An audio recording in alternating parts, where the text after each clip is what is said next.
Nerede ya? Mervan nerede? Sen Mervan nerede? سوي على أجنبي مالك فهمان عليه لا ترد عليه.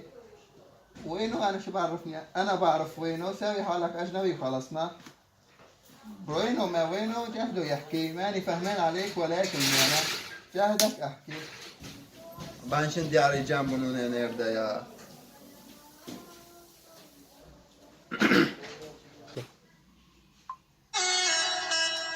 ايش بده هذا؟ ايش بده؟ افندم ابي. والله ابي ben بالبيت. قلت لك انا امبارح عايفني اشتغل على كيفي. ما عرفتني. ها طلع ايش بدك هلا انت؟ ماني جاي. عجبك ولا لا؟ بدي اشتغل على كيفي. على كيفي بدي اشتغل. ايوه انا هيك.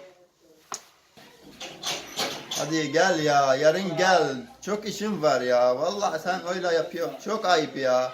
Hadi gel. Ben sana çok lazım ya. Sen kimseye vurmuyorum burada ya. Hadi gel. Tamam canım. Hadi bay. تمام abi والله يعني انا بحبك يعني بس انت ليش قاعد بتساوي فيني؟ عيفني اشتغل على كيفي والله بلحق لك شغل ايش قد بدك. ماشي باترون. Vallahi abi tamam. Hadi bay. Yarın. Tamam mı? Tamam. Yarın ana bacı. Bay. Güley. İyi akşamlar.